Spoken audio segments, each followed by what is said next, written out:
Meus irmãos, vamos nesse momento, para o momento da pregação, vamos orar também agradecendo pelas contribuições.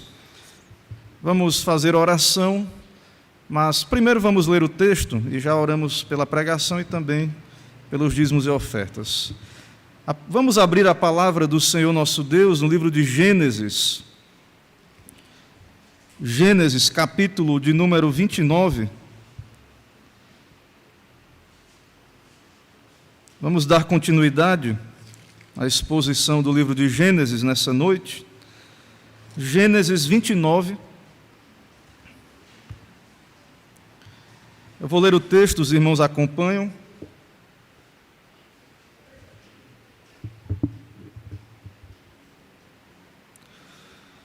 Gênesis 29, a palavra do nosso Deus diz assim: Pôs-se Jacó a caminho e se foi à terra do povo do Oriente. Olhou e eis um poço no campo e 3 rebanhos de ovelhas deitados junto dele, porque daquele poço davam de beber aos rebanhos, e havia grande pedra que tapava a boca do poço. Ajuntavam-se ali todos os rebanhos. Os pastores removiam a pedra da boca do poço e davam de beber às ovelhas, e tornavam a colocá-la no seu devido lugar. Perguntou-lhes Jacó: Meus irmãos, de onde sois? Responderam: Somos de Harã. Perguntou-lhes: Conheceis a Labão, filho de Naor? Responderam: Conhecemos. Ele está bom? Perguntou ainda Jacó. Responderam: Está bom. Raquel, sua filha, vem vindo aí com as ovelhas. Então lhes disse: É ainda pleno dia, e não é tempo de se recolherem os rebanhos. Dai de beber às ovelhas, e ide apacentá-las. Não o podemos, responderam eles, enquanto não se ajuntarem todos os rebanhos, e seja removida a pedra da boca do poço, e lhes demos de beber. Falava-lhes ainda quando chegou Raquel, com as ovelhas de seu pai, porque era pastora. Tendo visto Jacó a Raquel, filha de Labão, irmão de sua mãe, e as ovelhas de Labão, chegou-se, removeu a pedra da boca do poço, e deu de beber ao rebanho de Labão, irmão de sua mãe. Feito isso, Jacó beijou a Raquel, e erguendo a voz chorou. Então contou Jacó a Raquel que ele era parente de seu pai, pois era filho de Rebeca.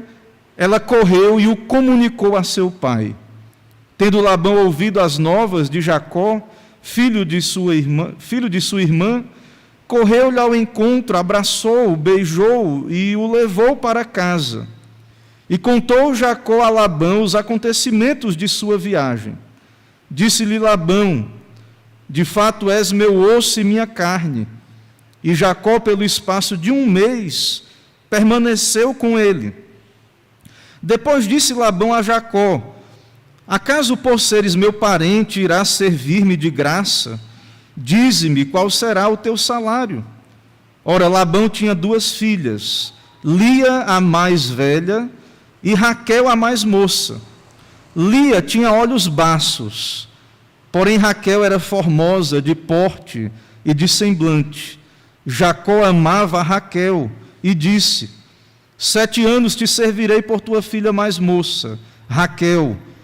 Respondeu Labão: Melhor é que eu ta dê, em vez de dá-la a outro homem. Fica, pois, comigo. Assim, por amor a Raquel, serviu Jacó 7 anos. E estes lhe pareceram como poucos dias, pelo muito que a amava. Disse Jacó a Labão: Dá-me minha mulher, pois já venceu o prazo para que me case com ela. Reuniu, pois, Labão todos os homens do lugar e deu um banquete. À noite conduziu a Lia, sua filha, e a entregou a Jacó, e coabitaram. Para a serva de Lia, sua filha, deu Labão Zilpa, sua serva. Ao amanhecer, viu que era Lia. Por isso disse Jacó a Labão: que é isso que me fizeste? Não te servi eu por amor a Raquel? Porque, pois, me enganaste? Respondeu Labão: não se faz assim em nossa terra, dar-se a mais nova antes da primogênita. Decorrida a semana desta, dar-te-emos também a outra, pelo trabalho de mais 7 anos, que ainda me servirás. Concordou Jacó, e se passou a semana desta. Então Labão lhe deu por mulher Raquel, sua filha. Para a serva de Raquel, sua filha, deu Labão sua serva Bila, e coabitaram, mas Jacó amava mais a Raquel que a Lia, e continuou servindo a Labão por outros 7 anos. Até aqui, irmãos, vamos ler até o verso 30. Vamos orar, então. Senhor nosso Deus, nós te bendizemos, ó Pai, neste momento de culto, de adoração. Já louvamos o teu nome, te buscamos em oração, pedimos perdão pelas nossas faltas. E nesse momento, ó Pai, queremos ouvir a tua voz na palavra. Pedimos, abençoa, ó Pai, esse instante de comunhão. Fala ao nosso coração, dá-nos iluminação do teu Espírito e santifica, ó Deus, a tua igreja, que teu evangelho seja proclamado com ousadia, com poder. Capacita-nos a proclamar o teu santo evangelho com clareza e que o Senhor cumpra o teu propósito através desse texto nas nossas vidas. Nos exorta, nos consola também, aponta a direção para cada um de nós, nos alimenta espiritualmente, ó Pai. Nos dá assim as tuas graças e tuas bênçãos, fala conosco, nos recebe em Cristo. É o que pedimos, oramos em nome de Jesus. Amém. Irmãos, nós cremos num Deus soberano, infinitamente acima das criaturas, cheio de majestade, Criador, Senhor. Ele é a bondade e amor infinitos, fonte de todo o bem, de tal maneira que o mal que existe no mundo não pode se comparar, não há equivalente no mal a Deus, que é bom. Deus é infinitamente bom, soberano, Criador. E esse mundo, claro, está caído, e olhamos e vemos a maldade, o pecado, a impiedade. E muitos, ao olhar para esse mundo e ver o engano, a fraude do pecado, como temos visto e olhamos na família da aliança, até mesmo dentro da família dos crentes ali, a família de Isaac. Então, mesmo na igreja, no povo de Deus, em toda parte nós vemos a presença do pecado. E alguém, ao observar estas coisas, pode achar que o mal reina e prevalece. Mas não é verdade. Deus é soberano. O Senhor é Deus justo e santo. E aí, irmãos, nós não devemos nos deixar enganar. Nós devemos confiar em Deus. Nós sabemos que esse mundo está caído em pecado, mas nós sabemos que Deus continua reinando soberano sobre tudo e todos. E é o que veremos nesse texto. É o que veremos nessa passagem.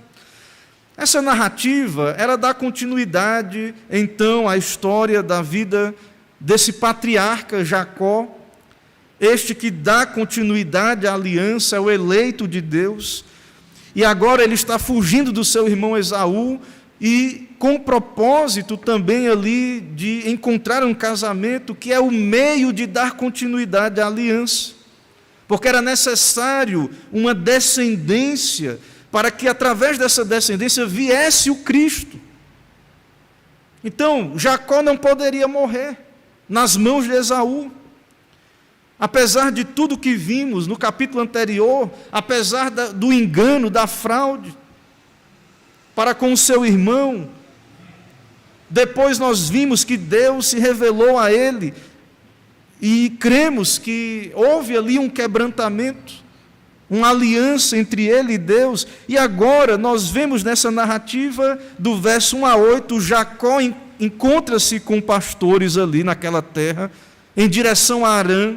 Deus o conduz, e ele encontra aquela terra a qual ele estava de viagem procurando, e os pastores daquela região, verso 1 a 8. Também se encontra com a sua prima Raquel, que será sua esposa mais à frente, como veremos, verso 9 a 12. Jacó também se encontra com Labão, irmão de sua mãe, verso 13 e 14. Jacó serve a Labão por 7 anos, verso 15 a 20. Labão engana Jacó, lhe entregando Lia, no lugar de Raquel, verso 21 a 30. Raquel é estéril, ao passo que Lia tem 4 filhos, e aí é um texto que veremos mais à frente, se Deus permitir. Então, do verso 1 ao verso 8, nós vemos o encontro, a chegada de Jacó àquela terra. Nós sabemos que ele é o eleito. Deus falou à sua mãe, desde o ventre, que o mais velho Esaú serviria o mais moço. Havia uma profecia, ele é o herdeiro das promessas, mesmo ele sendo um Jacó, um enganador. E agora ele está nesta condição, nós vimos ele fugindo, deitando a cabeça numa pedra, no relento, porque ele pecou gravemente, ele, com a sua mãe, buscou a bênção por meio do engano. O seu irmão então se irou contra ele, e ele agora está fugindo pela sua vida, exilado, longe de sua terra natal.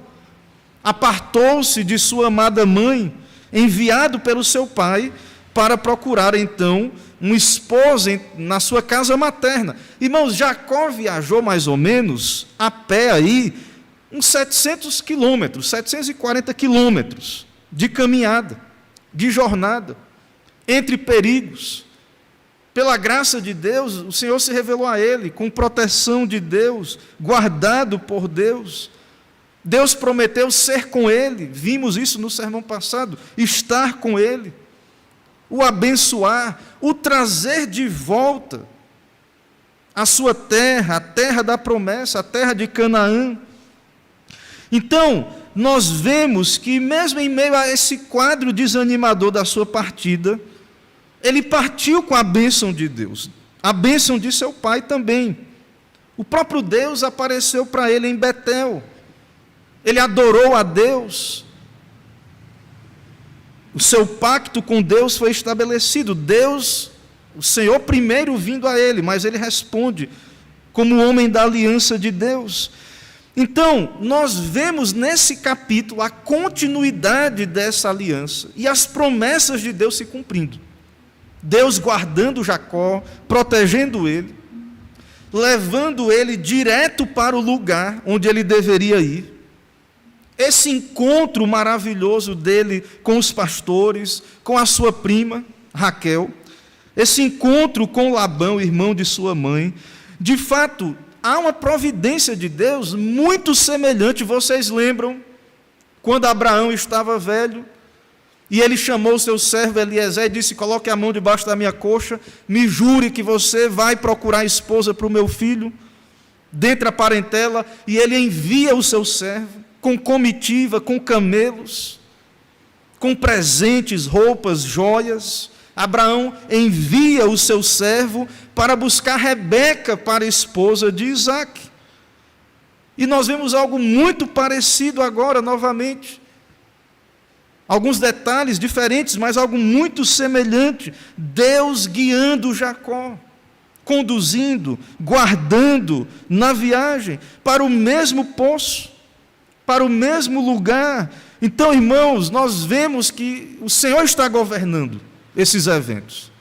Há uma providência, não existe acasos nisto. Todas as coisas cooperam juntamente para o bem daqueles que amam a Deus.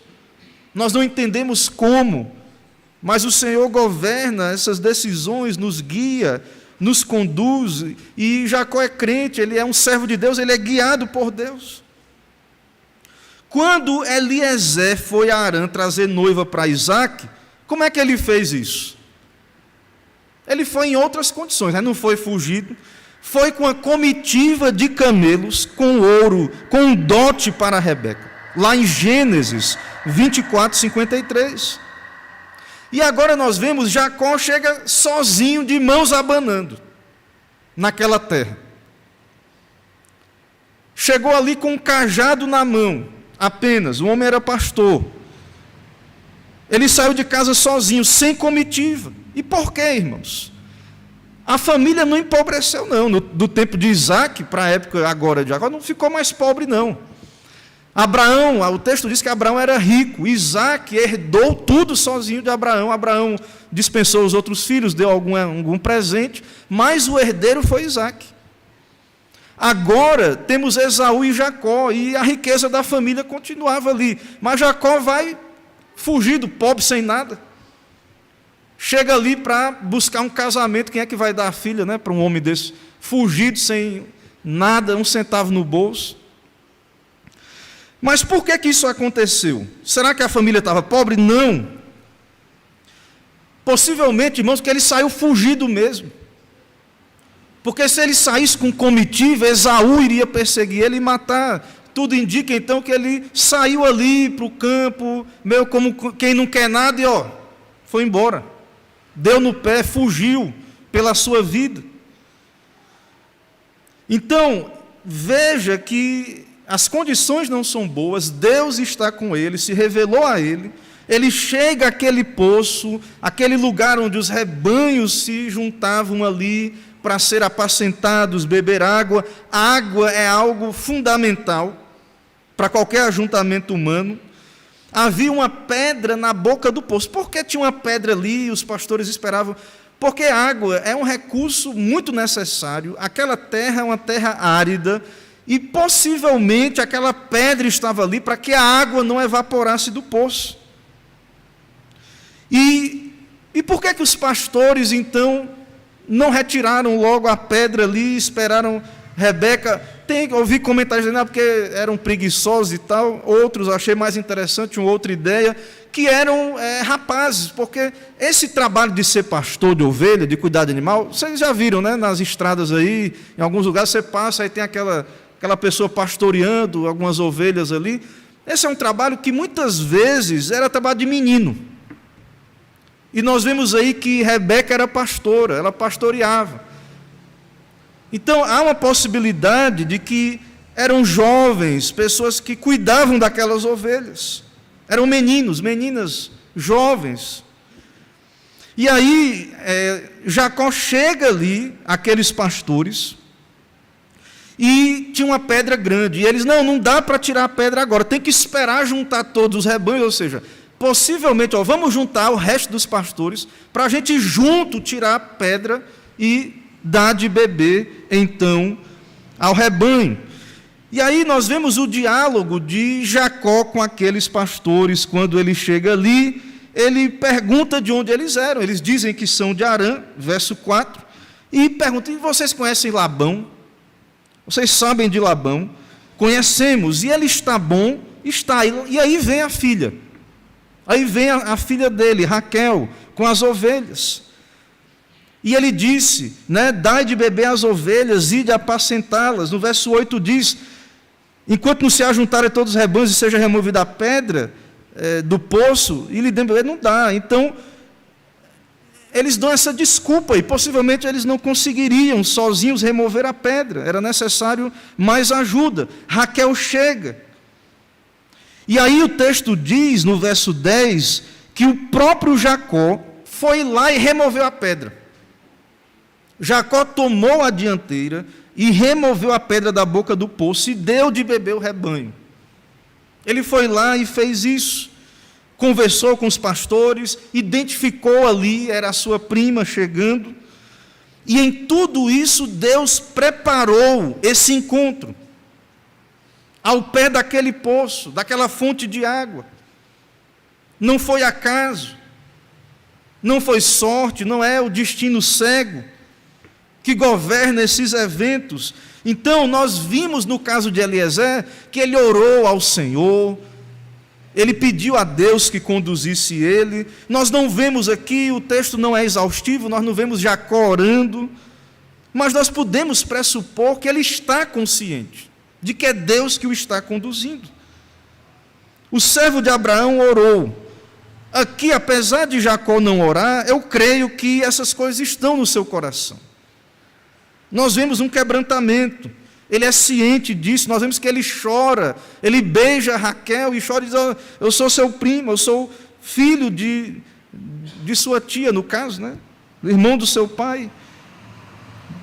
Veja aí, verso 11, feito isso, tendo se revelado, tendo dado água para o rebanho, ele diz: Jacó beijou a Raquel e erguendo a voz chorou. Verso 12, então contou Jacó a Raquel que ele era parente de seu pai, pois era filho de Rebeca. E ela correu e comunicou a seu pai. Então, veja que Deus conduziu Jacó. Jacó, então, encontra-se com Raquel, como lemos aí, verso 9 a 12. Retira a pedra, ele conversa com os pastores, beija Raquel, e aí Raquel vai contar ao seu pai, vai até Labão. E aí nós temos o encontro de Jacó com Labão, versos 15 ao verso 20. O texto é muito claro, Labão recebe Jacó, e de fato, recebe bem. Depois Jacó vai ser enganado por Labão, né? O enganador vai ser enganado. Jacó vai encontrar um indivíduo também enganador. Eu creio que ele já está sendo santificado nessa altura. Alguns comentaristas acham que Deus está disciplinando ele, tratando com ele. Mas o fato é que o primeiro momento, o primeiro encontro de Jacó com Labão é interessante. Labão diz, verso 14: és meu osso e minha carne. E Jacó trabalhou um mês ali, ou seja, tu é meu parente, ele reconhece. Você é meu parente, Jacó. E Jacó ficou ali hospedado, trabalhou todo aquele mês com Labão. Mas Labão, então, ele chega para Jacó e ele diz: Jacó, ok, você é meu parente, está aqui, mas você não vai trabalhar de graça, né, para mim. Me diga o teu salário. Ou seja, Labão vê em Jacó um trabalhador eficiente, talvez percebendo o interesse ali de Jacó por sua filha, e após um mês ele questiona ali acerca de valores, e então há uma relação ali de empregador e empregado, de tio e sobrinho, e aí então há essa pergunta, e Jacó responde da seguinte maneira. Ora, Labão tinha duas filhas, verso 16, a mais velha, Lia, e Raquel a mais moça, certo? Verso 17, Lia tinha os olhos baixos, etc. Jacó amava Raquel. Aí veja a proposta agora de Jacó.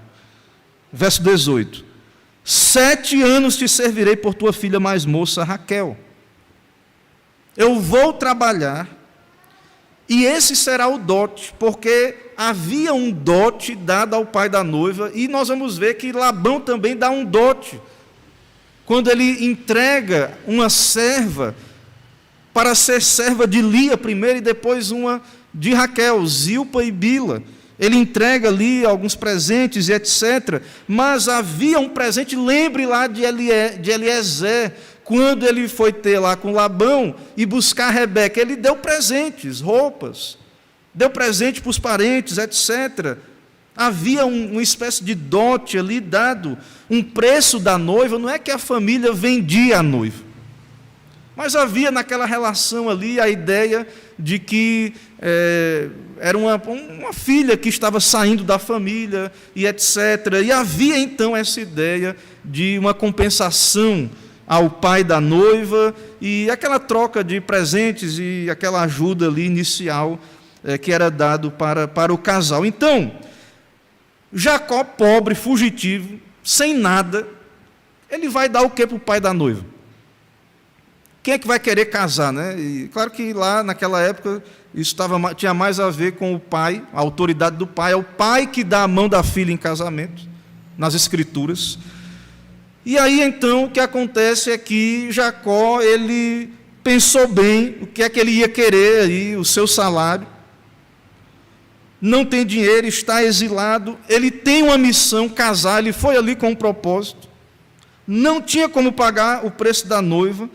E ele então oferece seu trabalho como dote, 7 anos de trabalho. E esse valor, e o texto diz que ele amava Raquel, né? Jacó amava Raquel. E esse valor é mais do que era o preço comum, ele jogou o preço mais para cima. 7 anos de trabalho valia mais do que o que era o preço comum. Tem um texto em Deuteronômio, que é um texto, na verdade, que fala, no caso de um rapaz que violenta uma jovem, e aí o texto diz lá em Deuteronômio, que ele tem que pagar ao pai da moça 50 ciclos de prata, uma vez que a humilhou, e lhe será por mulher, ou seja, o dote, e tinha que casar.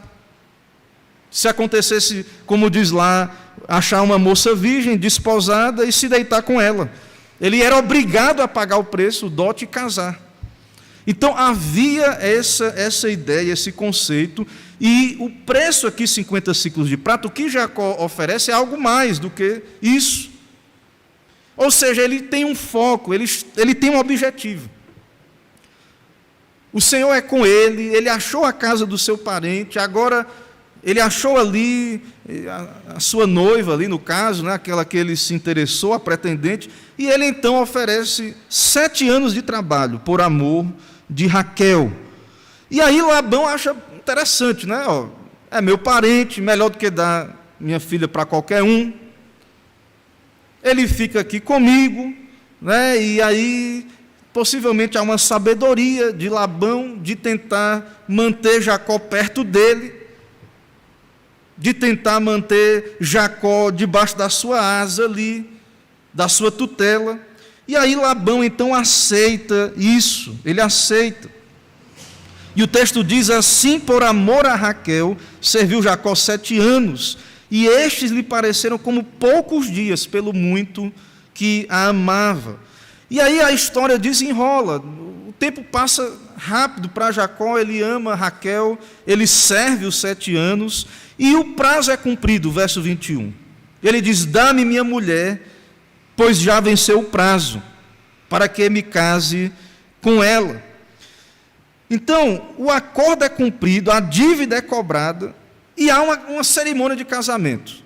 O texto vai mostrar uma cerimônia de casamento, verso 22, Labão reúne os homens do lugar e dá um banquete.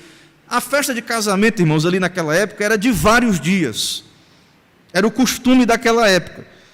Vários dias seguidos tinha banquete, comida, bebida, cortejos, lia-se o contrato de casamento. E aí, no primeiro dia, o noivo envolvia a noiva com o seu manto, a levava para a sua recâmara e o casamento era consumado. Mas a festa continuava, a semana. E em meio a essa festa, essa circunstância, em meio a esse banquete, Labão se aproveitou de tudo aquilo e possivelmente, porque alguém pode dizer assim, o texto não diz, né? Mas, poxa, será que Jacó estava alto aí, né? Se confundiu? Porque ele trabalhou por Raquel 7 anos e agora Labão entrega Lia. Não, irmãos, possivelmente a noiva se cobria. Ela ficava como que velada, coberta.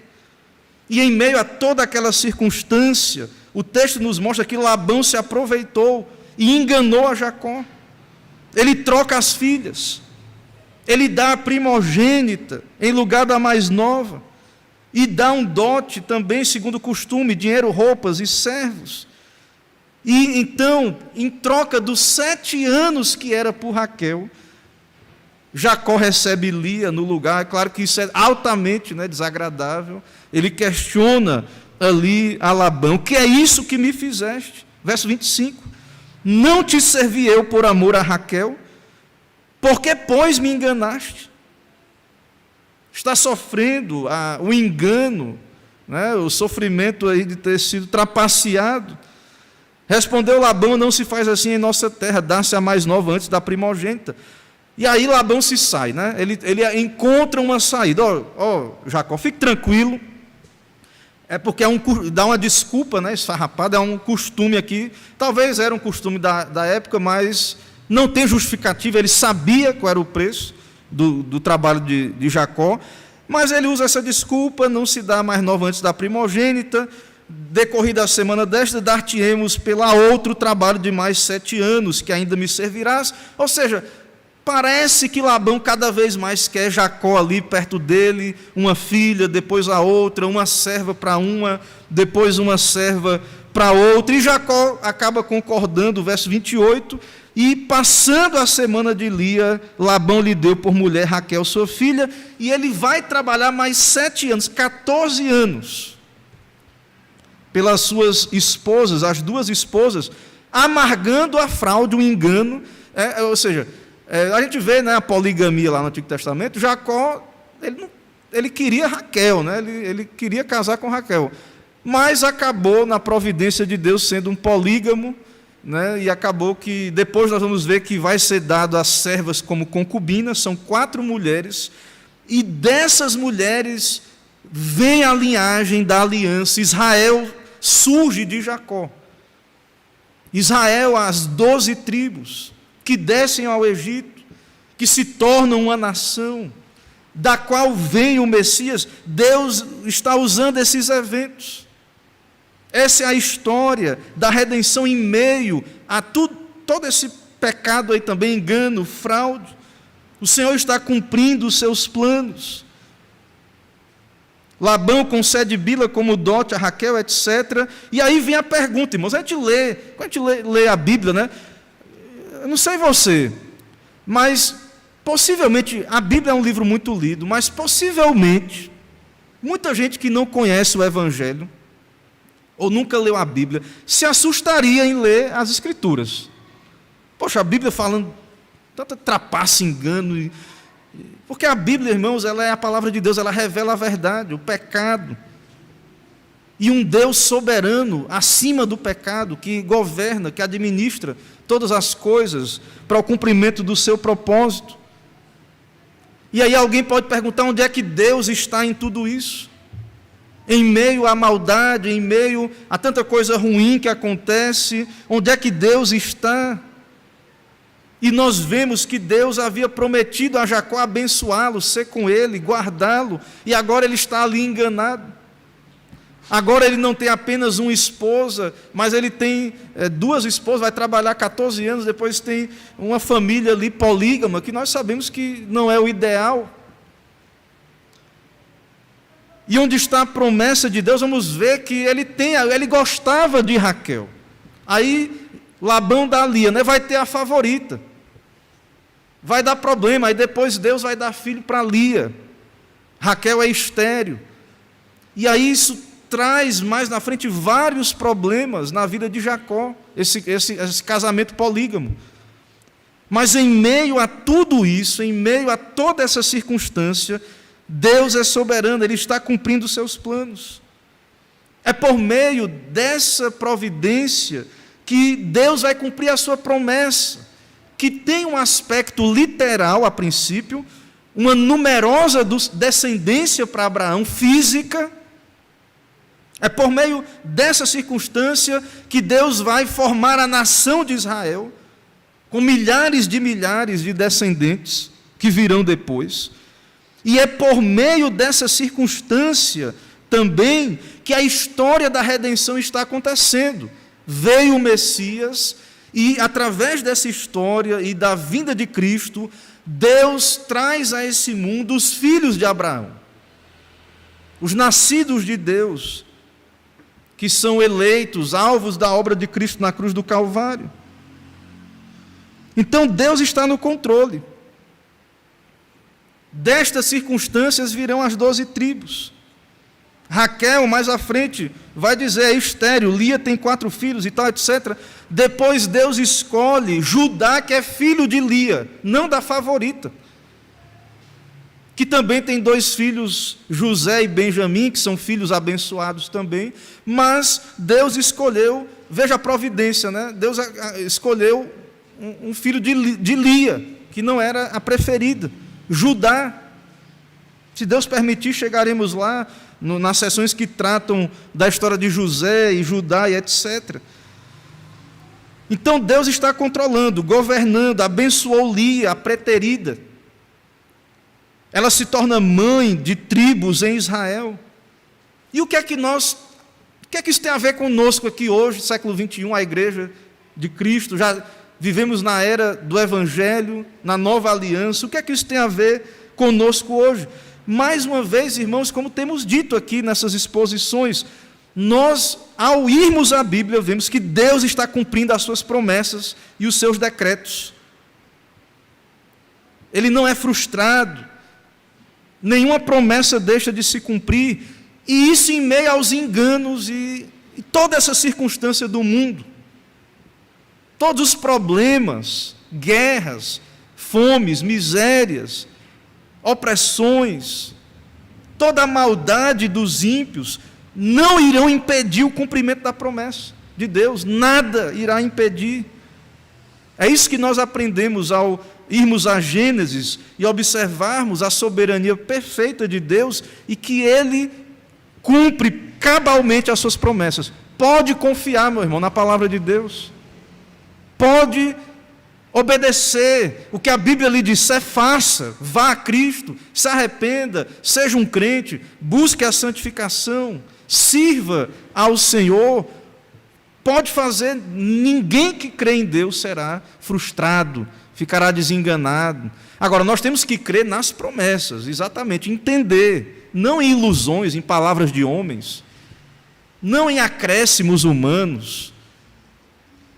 O solo seguro para nós é a promessa, o que Deus promete. Deus está conosco todos os dias. Ele nos guarda, nos protege. Ele cumprirá o seu plano sobre as nossas vidas. Então, nós precisamos, como igreja, principalmente agora que nós vemos a maldade aumentando aí fora.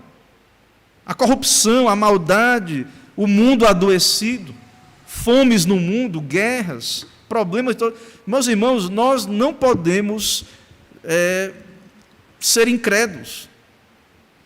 Nós não podemos ser conduzidos aí pelo falso profeta, pela besta, que o Apocalipse revela. Nós temos o selo do Espírito Santo, nós cremos na palavra, nós cremos nas promessas de Deus.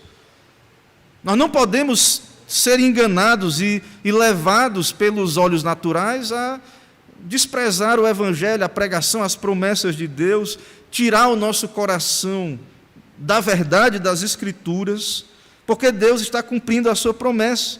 E qual era a promessa dada a Abraão? E que Deus está cumprindo, e inclusive hoje está cumprindo. Qual é a promessa dada a Abraão? Que a descendência dele seria como o pó da terra.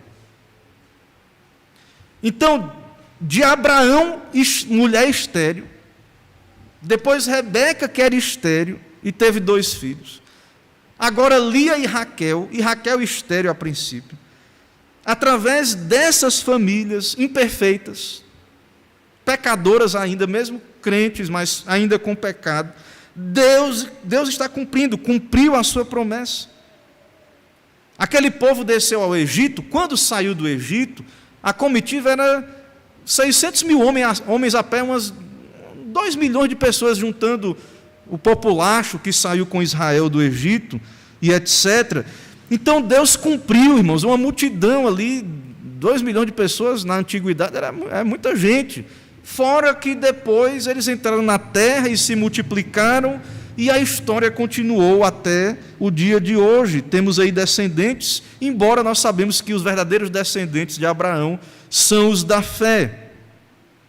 Então nós sabemos que essa promessa se cumpriu ali, mas ela encontrou um cumprimento maravilhoso, extraordinário, cabal em Cristo e nos filhos de Deus, que não nasceram da vontade da carne nem do sangue, mas de Deus, a descendência espiritual. Então, em meio a tudo o que está acontecendo no mundo, o que vier que nós não sabemos, Deus irá trazer pecadores a Cristo, pessoas irão nascer de novo, serão salvas do pecado, serão preservadas deste mundo mau, protegidas, salvas, resgatadas, adotadas na família de Deus. Então, a descendência espiritual de Deus será cumprido isso. Os eleitos de todas as épocas serão chamados ao arrependimento, ouvirão as boas novas, a pregação será feita, será proclamada. Faremos discípulos de todas as nações, o Evangelho será pregado a todas as nações. E os filhos de Abraão virão. Deus vai estar cumprindo isso. Nós olhamos e observamos com os nossos olhos naturais, não está dando certo. Muita gente pode dizer assim, não tem, cadê esses descendentes, esse povo crente? Mas nós cremos, irmãos, e sabemos que Deus está cumprindo. É uma questão de fé, de confiar em Deus. Assim como Ele cumpriu a sua promessa a Jacó, Ele irá cumprir. Então nós precisamos ser fortalecidos nessa verdade, na proclamação do Evangelho, na adoração, no culto, na pregação, na evangelização. Crer nisso, Deus tem os seus, eles virão. Então, em meio às tramas humanas, Deus está presente. Em meio às tramas humanas, Deus está presente. Veja as histórias bíblicas, não só aqui em Gênesis, não. O que vai acontecer em Êxodo, Levítico, Números, Deuteronômio, Juízes, terrível o livro de Juízes, você vê o pecado ali, tudo que aconteceu. Em tudo isso, em toda a história, leia a Bíblia do começo ao fim, Deus esteve presente, cumprindo as suas palavras. O povo pecando, se esquecendo de Deus, virando as costas para Deus, e Deus cumprindo o seu plano, independente de qualquer coisa. Então é isso que nós vemos na Bíblia. Veja, depois Jesus veio para os que eram seus, e os seus não receberam, foi rejeitado pela nação de Israel, o Messias, esperado, foi traído por Judas, sofreu injustiça de Pôncio Pilatos, pessoas maquinaram contra Cristo, odiaram a Cristo, a sua pregação, buscaram a sua morte, e em meio a tudo isso, só fizeram cumprir a vontade de Deus. Então, nós precisamos entender isso, tudo irá cumprir, todas as coisas irão cooperar para o cumprimento do santo propósito de Deus. Nossa vida, meus irmãos, a sua vida, a minha, está sendo conduzida por Deus, pela sua soberania. Mas a questão é, à luz da Bíblia, como é que nós temos nos conduzido diante dessa realidade? O fato de Deus ser soberano, nós vemos isso aqui no texto. O fato de Deus ser soberano não quer dizer que devemos confiar supremamente na natureza humana, e não é isso que Cristo fez. Jacó confiou em Labão, foi enganado. E não só aquele, ele vai continuar sendo enganado, vai ter outros enganos de Labão. Jesus, no Evangelho de João, no capítulo 2, veja como é que Jesus lidava, e Jesus sendo Deus homem, claro, ele tinha uma perspectiva muito boa ali, ele onisciente, na sua natureza divina, mas em João 2, 23 a 25, o texto diz, estando ele em Jerusalém pela Páscoa, durante a festa, muitos vendo os sinais que fazia, creram no seu nome. Muita gente estava crendo, acreditando em Jesus, mas não era a fé salvadora. Veja o que ele vai dizer. Mas o mesmo Jesus não confiava neles, porque a todos conhecia, e não necessitava de que alguém testificasse do homem, porque ele bem sabia o que havia no homem. Jesus não andava se confiando, não, meu amigo. O crente, irmãos, nós devemos orar, amar os nossos irmãos, amar uns aos outros, cumprir os mandamentos de Deus. Mas nós sabemos que vivemos num mundo caído.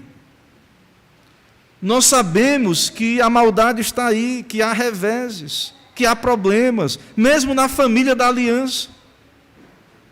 Mesmo no contexto, Jesus ele veio para o seu povo, era o povo da aliança, era Israel, o rejeitaram. E Jesus não se confiava, ele foi para a cruz consciente, porque ele quis.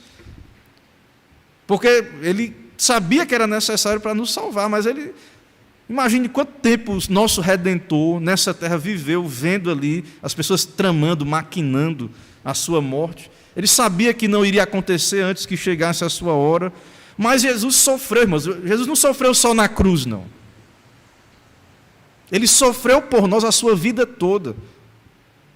vivendo entre pecadores, vivendo entre aqueles que não o compreenderam, que desejavam o seu mal, que o bajulavam, que tentavam pegá-lo em pegadinhas, com discurso ali, e tal, com pegadinhas. Então, nós vemos que, em meio a tudo isso, Deus está cumprindo o seu plano. Labão, ele aceita a proposta de Jacó, mas nós vamos ver que, no decorrer do relacionamento de Labão com Jacó, ele vai tratar Jacó mais como um trabalhador. Ele vai gostar, né? Na verdade, ele vai gostar ali de ter Jacó como servo. Ele vai enganar várias vezes Jacó, e ele só não consegue acabar com a vida de Jacó, nesse sentido, porque Deus prometeu a Jacó que estaria com ele. Quer ver isso? Está lá em Gênesis 31, 38 a 42. Veja que lá na frente, nós vamos, se Deus permitir, passar por esse texto de novo. Quando Jacó está indo embora já, ele se encontra com Labão, Labão vai ao seu encontro, e ele vai dar o testemunho dele, o testemunho de Jacó, do tempo que ele viveu na casa de Labão. Qual foi o testemunho de Jacó de ser empregado de Labão? Imagina, o cara trabalhou tanto tempo, e ele vai dizer o testemunho dele de como foi a experiência de ser funcionário de Labão. 14 anos pelas duas filhas, trabalhou, né? E mais 6 anos pelos rebanhos, que Deus deu a ele, os rebanhos ali, ele prosperou. Em meio a isso aqui que ele vai dizer. Esses 20 anos eu estive contigo, Gênesis 31, 38. Esses 20 anos eu estive contigo. Ao trabalho dele.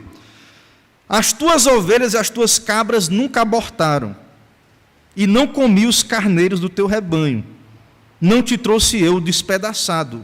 Eu pagava. Um leão, um urso comia um carneiro, era na conta de Jacó. Colocava na conta dele. Ele era o pastor, na conta dele. Eu pagava. O furtado de dia e o furtado de noite, da minha mão me requerias. Ora, ele era funcionário, né? Irmãos, veja que não tem uma tratativa aqui de parente, de tio, não, você é pastor, tá aí, roubou de dia, de noite, não quero saber, pague. Estava eu assim, de dia me consumiu o calor, de noite a geada. O meu sono me fugiu dos meus olhos. Tenho estado agora 20 anos na tua casa. 14 anos te servi por tuas 2 filhas, 6 anos por teu rebanho, mas o meu salário tem mudado 10 vezes. Lembra quando, depois a gente vai ver aí, que depois teve aquele negócio que Jacó colocou uns galhos assim, para poder, Deus deu uma visão para ele, e aí o que nascia agora nascia, porque ele disse a cor do rebanho que nascesse, que era o salário dele, ele fez um acordo, mas Labão ficava mudando toda hora a regra do jogo. Toda hora ficava mudando, enganando, logrando Jacó, prejudicando, tentando manter ele ali enganado, debaixo da sua tutela, talvez com medo, né, que ele, prosperando, fosse embora e levasse suas filhas, que é o que aconteceu de fato. E aí veja o testemunho final de Jacó: se o Deus de meu pai, o Deus de Abraão e o temor de Isaque não fora comigo, por certo me despedirias agora vazio. Eu ia embora aqui do jeito que eu cheguei lá, Jacó disse. 20 anos trabalhando, eu ia sair aqui com a mão na frente e outra atrás, se dependesse de você, Labão. Se eu estou saindo daqui com alguma coisa, é porque o Deus de meu pai foi comigo.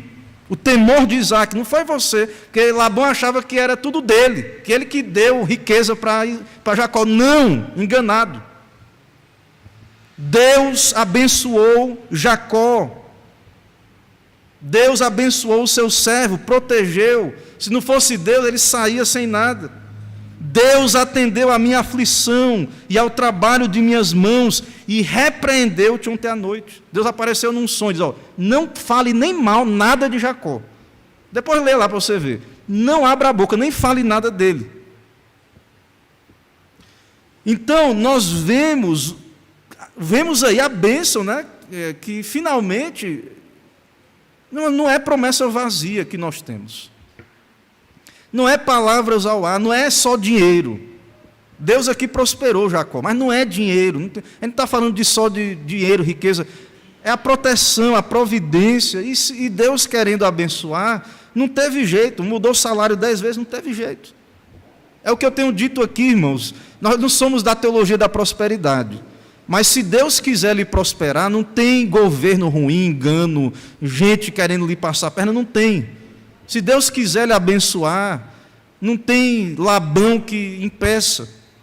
Você tem que ser fiel a Deus, buscar o reino de Deus em primeiro lugar, ser crente, ser fiel a Deus. Trabalho, eu sei que às vezes é difícil, a gente vive no Brasil, trabalha, imposto, é isso, aquilo, a gente fica aflito, o dinheiro, vê a crise, o dinheiro aí se acabando, e as coisas acontecendo, mas Deus está conosco, Deus está com o seu povo. Deus nos prospera, nos livra, nós não estamos na mão do governo, de qualquer um aí, que acha que tem a nossa vida na sua mão. Não é verdade. Isso é mentira, não é de Deus isso. Não vem do Senhor. Você é servo de Deus, em primeiro lugar. Você trabalha, pode ser o trabalho mais humilde, faça para Deus, Ele é o seu patrão. Seja fiel no seu trabalho. Cumpra as suas obrigações, Deus está vendo. Se o trabalhador quiser lhe passar a perna, não se preocupe, Deus está vendo isso aí. Faça o seu trabalho, seja honesto, produza ali, confie a sua questão de prosperidade até a Deus, Ele vai lhe dar, vai abrir uma porta, vai melhorar, a sua vida vai acontecendo, né? Isso é muito comum, os jovens aí estão começando às vezes. Seja fiel, sirva a Deus, abençoe lá o seu empregador, e Deus, quem vai lhe abençoar é Deus, e você vai ser bênção também ali, para aquela pessoa, isso que nós vemos na palavra de Deus. E isso, irmãos, não é só aqui, em Gênesis aqui que vemos isso. Há vários textos que mostram isso, mesmo. Salmo 124 diz: se não fora o Senhor que esteve ao nosso lado, ora diga Israel, se não fora o Senhor ao nosso lado, quando os homens se levantaram contra nós, eles nos teriam engolidos vivos. Se não fosse Deus, nós nem estaríamos aqui, irmãos. Talvez estivéssemos na estatística de homicídio já. Alguém que quis o nosso mal, que passou a perna, que fez o mal, que prejudicou. Se não fosse Deus, você não estaria tendo essa oportunidade de ouvir a pregação, de vir à igreja. Lembre disso, reconheça isso, adore a Deus. Busque a Deus, se dedique. Se não fosse Deus ao nosso lado, o que seria de nós? Onde é que você estaria agora, se não fosse Deus com você? Se não fossem as promessas de Deus lhe protegendo? Olha o que o Salmo diz: eles então nos teriam engolidos vivos, quando a sua ira se acendeu contra nós. É isso que teria acontecido com você. Se não fosse o Senhor, as águas teriam transbordado sobre nós. Poderíamos estar aí na estatística, né, do Covid ou qualquer outra coisa. Se não fosse Deus, águas teriam passado sobre nossa alma. Bendito o Senhor que não nos deu por presa aos seus dentes. Nossa alma escapou como um pássaro. Então Deus é quem livra, Deus preserva, nos guia. Ele que pode fazer isso. Se Ele quiser, chegou a nossa hora. Quando chegar a nossa hora, Ele vai nos levar, sabemos disso. Mas enquanto isso não chegar a hora, saiba disso, creia nisso. Cuidado de Deus, a sua presença. Também outro salmo diz, Salmo 146, louvai ao Senhor minha alma, louva ao Senhor, louvarei o Senhor durante a minha vida, cantarei louvores ao meu Deus enquanto eu for vivo. Não confieis em príncipes, nem em filho de homem, em quem não há salvação. Sirva a Deus, faça o melhor, seja um bom filho, uma boa filha, um bom pai, uma boa mãe, um bom funcionário, um bom patrão, mas não confieis em príncipes. Labão era parente de Jacó, irmãos, e fez isso, imagine. Ele agora era o genro, né? Não era genro, era tipo um filho. E nós vemos Labão é ímpio, né? Dando um jeitinho, enganando, é isso que o ímpio faz. Pode olhar para Labão e perceber. até mesmo se havia alguma boa intenção, mas era corrompida pela malícia da sua impiedade.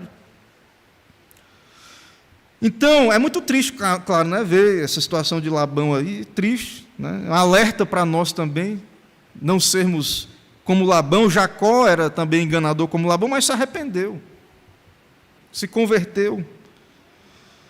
Então, lembre disso, lembre da presença de Deus, confie em Deus, adore a Deus, busque o Evangelho, olhe para as promessas de Deus, primeiro as da salvação. Primeira coisa, irmãos, primeira coisa básica, é olhar fixamente, se apropriar, pela obra do Espírito, das promessas da salvação, crer no Senhor. Esse é o principal. Aí tem outras promessas. Você estando em Cristo, sendo salvo, você é filho de Abraão. E aí outras promessas acompanham a salvação.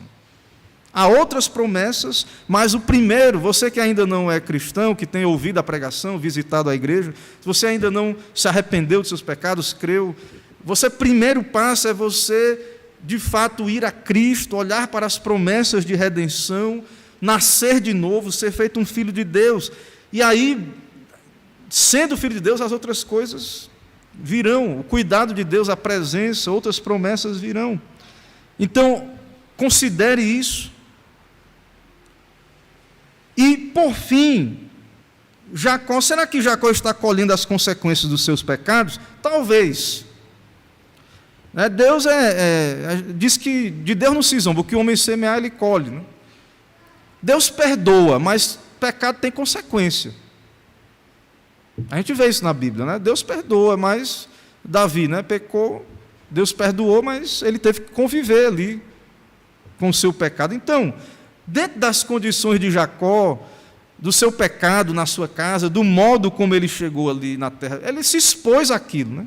Ele não chegou nas mesmas condições de Eliezer. Lá na frente, quando Jacó se encontrar com o faraó, ele vai dizer, os anos da vida do teu servo são 147, poucos e difíceis. Então, porque Deus tem que... Quando o indivíduo, o pessoal diz lá no interior do Ceará, né, quando é nó cego, né, quando o indivíduo, Deus tem que mais, né, no indivíduo. Então, Deus tratou com Jacó, mas eu creio, irmãos, que isso é para o bem.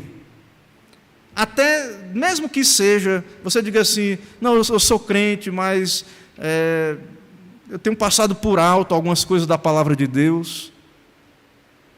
Algumas coisas eu tenho sido endurecido, não tenho obedecido. Saiba disso, meu irmão, Deus, se você é filho de Deus, Deus vai tratar com você. Agora, mesmo isso vai cooperar para o seu bem. E eu vejo aqui no texto, nas reações de Jacó, ao engano de Labão, um coração transformado. Nas reações de Jacó, ele fica chateado ali e tal, mas ele submete à providência de Deus. E não foi ele que escolheu, mas agora ele está casado com as duas, ele honra a sua palavra, ele disse que ia trabalhar mais 7, trabalha.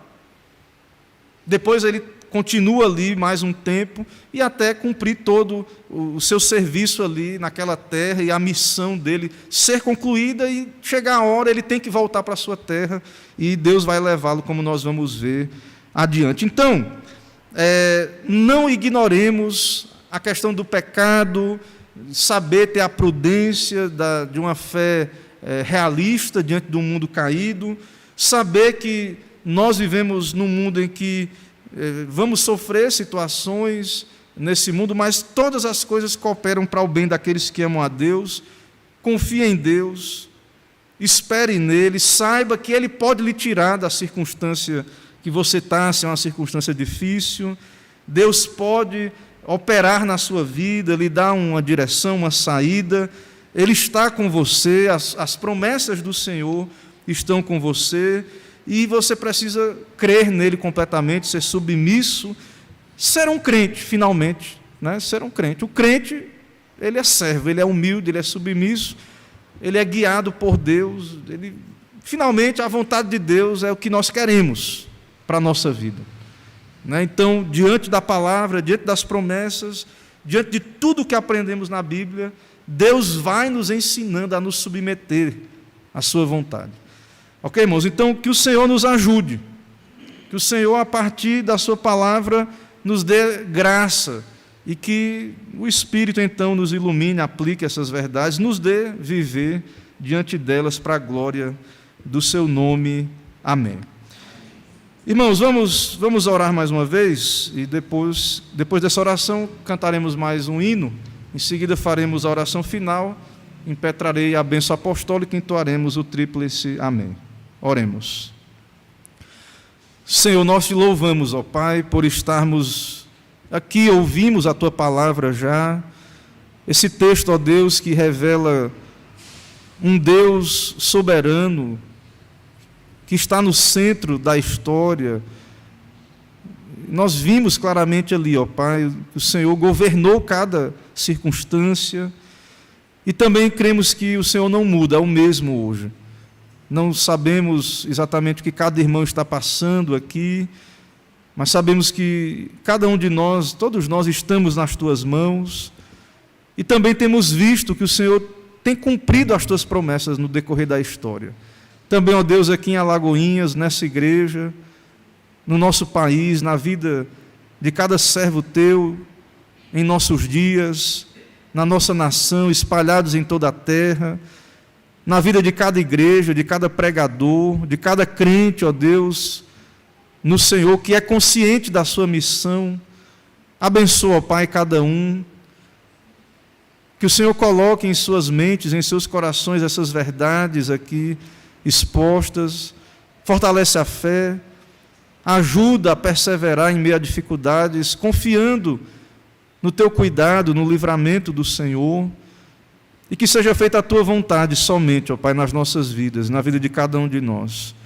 Ó Deus, assim, cumpra-se o teu querer tão somente, ouve as orações do teu povo, dá livramentos, preservação, não nos deixe entregue aos ímpios, aos maus, porque não estamos nas mãos deles. Refreia, ó Deus, os maus, os perversos, guarda o teu povo de todo mal e cumpre assim todo o teu desígnio, Pai. Nos dá então as tuas bênçãos, é o que pedimos, oramos em nome de Jesus. Amém. Irmãos, vamos cantar então mais um hino, louvemos a Deus.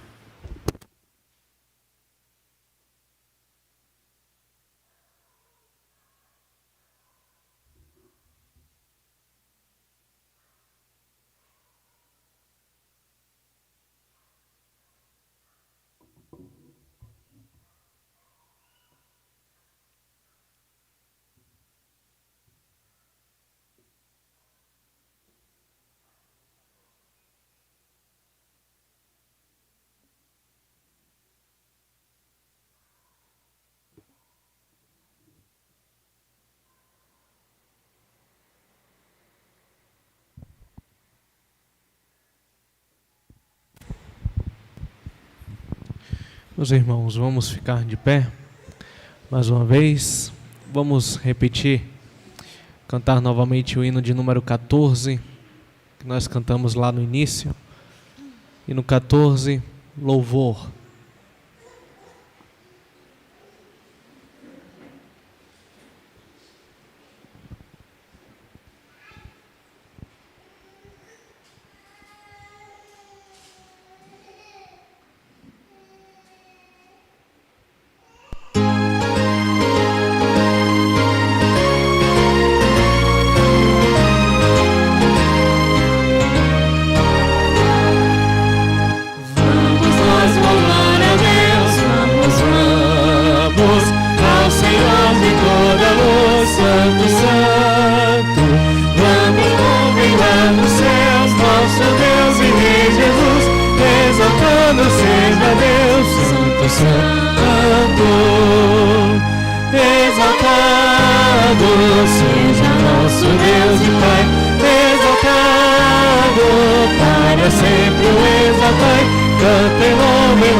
Ao Senhor glorificai, vós os salvos pela cruz,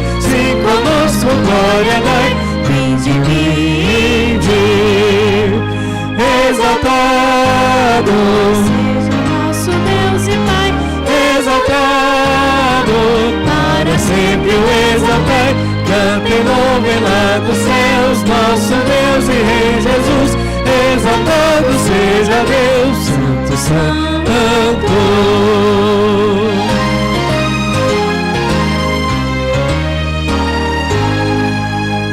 Exaltemos nosso Deus, Santo, Santo. Exaltemos com fervor hoje. Tributemos todos nós, hinos santos e louvor em alta voz, hoje. Exaltado seja nosso Deus e Pai, exaltado, para sempre o exaltai. Cantem louvem lá nos céus, nosso Deus e Rei Jesus. Exaltado seja Deus, Santo, Santo. Senhor nosso Deus e Pai, louvado, exaltado, bendito seja o Teu nome em nossas vidas, nessa igreja, pela Tua palavra, podermos Te adorar, reconhecer que tudo vem de Ti, que o Senhor reina, governa, o Teu reino é uma realidade presente e que especialmente é proclamado pela pregação do Teu santo Evangelho. Seja exaltado e glorificado o Teu nome, ó Pai. Abençoa essa semana que iniciamos na Tua presença. Abençoa cada irmão, cada família, cada criança, cada jovem, adulto, idoso. Abençoa, ó Deus, cada vocação aqui representada, cada família. Dá graça, ó Deus, ao Teu povo. Pedimos também, ó Deus, Te agradecemos pelo aniversário de nosso irmão Guilherme, filho da Aliança, Gui. Abençoa, ó Pai, ele, a sua família, irmão Diácono André, irmã Larissa. Abençoa-os, ó Deus, com as Tuas graças, Tuas bênçãos, sendo com eles em todo o tempo, providenciando suas necessidades, que eles venham reconhecer, ó Deus, que tudo vem de Ti, que o Senhor é o seu provedor, que o Senhor é aquele que está com eles todos os dias até a consumação dos séculos, e que o principal é ser alvo dessas promessas maravilhosas, ó Pai. Também Te louvamos pela vida de irmã Mônica, por mais um ano de vida que o Senhor tem lhe concedido, a alegria de Te conhecer, de Te servir, de Te buscar, de ter uma família crente, da aliança, de ela poder Te servir no seu lar, na sua vida, nos seus estudos, nesta igreja local. Abençoa, Deus, a Tua serva, protege e guarda, livra de todo mal, dá-lhe alegria e paz que vem de Ti, do Teu Espírito, da Tua palavra e do Teu Evangelho. Livra ela de todo mal, dá livramentos e dá a ela, ó Deus, cumprir a missão que o Senhor tem lhe dado como serva Tua e ser fiel até a morte e ser uma bênção onde o Senhor a colocar e enviar segundo a Tua palavra, ó Pai. Assim abençoa, ó Deus, todos os nossos irmãos, dá-nos graça, abençoa todos nós, abençoa essa igreja, abençoa o nosso país, nesse momento tão decisivo da nossa história. Oramos, ó Deus, pela nossa nação, pelas autoridades constituídas, por esse pleito que está em andamento e que irá acontecer. Ó Deus, abençoa, Pai, cada magistrado, cada autoridade, na supervisão, no acompanhar, e que sejam eleições justas, e que cada um cumpra o seu dever cívico, e que a Tua vontade seja feita, e que não haja nenhum tipo de engano, e que confiemos somente no Senhor acima de tudo, orando a Ti, pedindo ao Senhor que a Tua vontade seja feita, e que o Senhor abençoe, ó Pai, o nosso país, abençoe a nossa nação, para a glória do Teu nome, para que o Teu Evangelho continue livremente sendo pregado, propagado, e sabemos que o Senhor vai cumprir o Teu plano, independente, é claro, desse momento, mas nós pedimos a Ti, rogamos a Ti, tem misericórdia, ó Deus, de nós, e contempla essa nação, e tem misericórdia, abençoa, ó Pai, prospera, se é do Teu querer, e é o nosso pedido, ó Pai. Assim, dá-nos as Tuas bênçãos, dá-nos a Tua graça, nos dá uma semana abençoada, nos dá Te buscar a cada dia, nos dá ordenar o nosso tempo, a nossa vida, e de modo que haja espaço de prioridade ao Senhor, na vida particular, familiar, na igreja também, e que o Senhor esteja nos dando consciência disso e abençoando e mostrando o teu favor ao teu povo, através dessas graças, dessa obediência ao Senhor, embora não seja algo meritório ou algo que o Senhor fique devendo algo a nós, mas que possamos experimentar a tua boa promessa, a tua boa palavra, ó Pai. Assim nos leva em paz, nos dá uma noite de paz. Ao que pedimos, oramos em nome de Jesus. Amém. Agora, irmãos, ide em paz, que a maravilhosa graça do nosso Senhor e Salvador Jesus Cristo, o amor de Deus, o nosso eterno, misericordioso Pai, a comunhão, as consolações do Santo Espírito de Deus, seja sobre todos vós e o povo de Deus espalhado por toda a terra.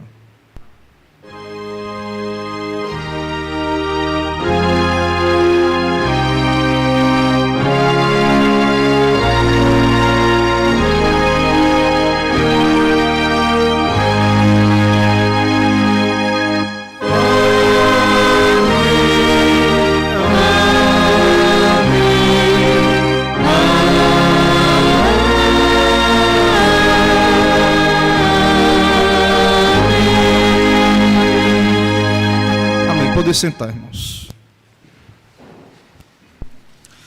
Meus irmãos, nós encerramos esse momento de adoração pública, de serviço ao Senhor, mais um dia do Senhor, mais um dia em que podemos buscar ao nosso Deus, dedicá-lo tempo, né, pela manhã, agora também à noite, e lembrando que nossos trabalhos normais na semana, reunião de oração 18h30, ocasião oportuna de orarmos pelo nosso país, orarmos uns pelos outros, né? A reunião oficial de oração da igreja é na terça, presencial, às 18h30, também é transmitido para aqueles que não podem realmente vir, mas se você pode, venha, vamos orar juntos, às 18h30, nosso irmão Jaime é quem irá conduzir a reunião, estarei aqui também, se Deus permitir, e todos os irmãos, né, que são convidados, convocados aí a vir participar dessa reunião. Na quinta-feira, nós damos seguimento ao estudo sobre o livro Visões e Ilusões Políticas.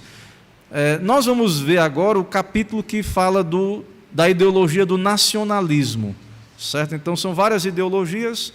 Eu falei sobre o socialismo em 2 quintas, então nós vamos estudar uma ideologia chamada nacionalismo, certo? Então, é uma ideologia política. Nós vamos conhecer um pouco mais dela. Falamos já do conservadorismo, falamos do liberalismo, vamos falar do nacionalismo, e depois ele dá uma proposta cristã, né, uma maneira cristã de verificar essas coisas. Irmãos, um aviso importante: nós estamos chegando perto do final do ano. O nosso ano eclesiástico, na verdade, acaba em novembro, nosso presbitério.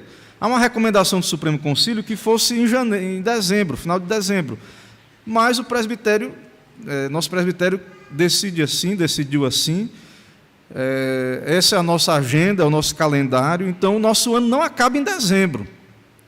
Porque a reunião do presbitério vai ser dia 10 e 11 de dezembro. Então, caixa da tesouraria tem que ser fechada em novembro. Documentos das sociedades internas, livro de ata, livro caixa, tem que vir ao conselho antes para o conselho avaliar, dar o parecer e colocar em ata. Reuniões do conselho para decidir os cargos para o próximo ano, tem que acontecer já, porque tem que ir na última ata, e aí o presbitério já vê isso, já fica decidido para o próximo ano. Então, esse momento agora é um momento de muita atividade administrativa, revisar atas do conselho. As sociedades vai ter o congresso unificado, dia 10 e 11, as irmãs da SAF irão fazer, e foi decidido unificar, né, a Federação de Homens, a UPH estará ali, os jovens, estou como secretário de mocidade, secretário presbiterial do trabalho de mocidade, do MP. Também estou vendo com os jovens. Algumas mocidades, elas são pro forma, tem igrejas que não têm mocidade, tem 2, lá em Santa Marta tem menos jovens e tal, mas nós temos um MP, acho que aqui, Camaçari, e algumas outras igrejas têm jovens. Então, dentro da nossa realidade, nós vamos tentar fazer o congresso ali, estamos vendo isso para que aconteça, certo? Estarei ali por ocasião da reunião do presbitério, que será conjunto ali no Congresso Unificado. Então, eu peço a compreensão dos irmãos, a oração, a atenção com relação a esse momento de reta final para o nosso final de ano, que é em novembro, fora que o Conselho também tem que decidir, confraternizações de dezembro, virada de ano, eu não sei ainda quando é que eu vou tirar férias, se em janeiro, como é que vai ser. Então, peço que os irmãos estejam atentos aí, participando aí em tudo, né, em oração conosco neste momento. Próximo final de semana, irmãos, vai haver uma reunião da Secretaria Executiva do Presbitério. Eu sou da diretoria do Presbitério, eu sou primeiro secretário do Presbitério do Recôncavo, e vai haver uma reunião da Executiva do Presbitério na cidade de Dias d'Ávila, certo? Nós vamos nos reunir pela manhã ali para conversarmos. E teve a pandemia, o pós-pandemia, as coisas ficaram mais difíceis financeiramente, e nós tivemos uma reunião, algumas reuniões, e depois não deu, mas houve uma decisão de reunirmos no sábado pela manhã, próximo sábado. Então, se Deus permitir, eu estarei em Dias d'Ávila para uma reunião da Comissão Executiva. À noite, eu fui convidado, já comuniquei ao Conselho, para pregar, palestrar no encontro de casais em Camaçari.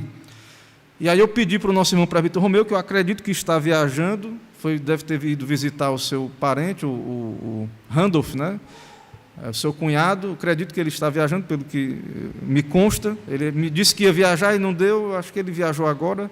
Eu não sei, acho que até a irmã Dene está nos acompanhando aí pela internet, mas não tenho certeza, mas acho que sim.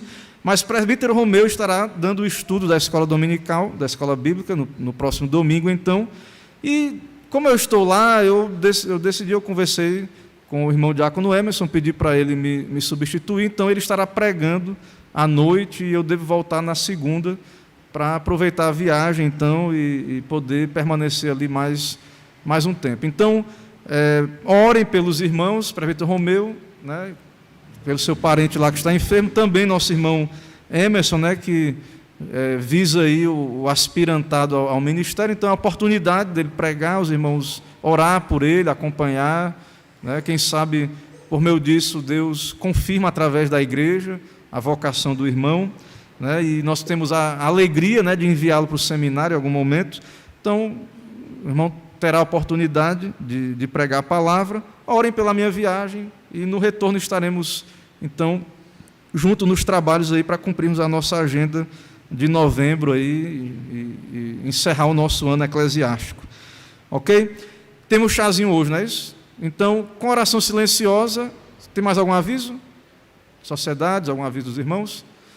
Se não tem mais avisos, com oração silenciosa, eu me despeço à porta. Quem puder, né, venha ao nosso salão anexo e vamos tomar um chazinho, um cafezinho. Por último mesmo, ore pela reforma. Nós estamos encerrando também, junto com o final do ano eclesiástico, essa etapa. Vai ficar algumas coisas meio ainda assim, por fazer aos nossos olhos, né, embora foram avanços e, na verdade, né, é até ruim falar isso, mas ore, porque nós fizemos uma solicitação de auxílio para uma oferta aí para Hebron, e quem sabe eles atendem, e juntamente com o próximo ano continuar a campanha, nós encerramos tudo, né, e aí vamos para outros desafios. Então orem por isso, e que Deus abençoe, né, que Deus quiser, final do próximo ano eclesiástico, essas outras partes aí esteja tudo pronto, acabado, e graças a Deus, então, por essa campanha que Deus tem nos dado cumprir. Então, nos despedimos à porta, uma boa semana a todos.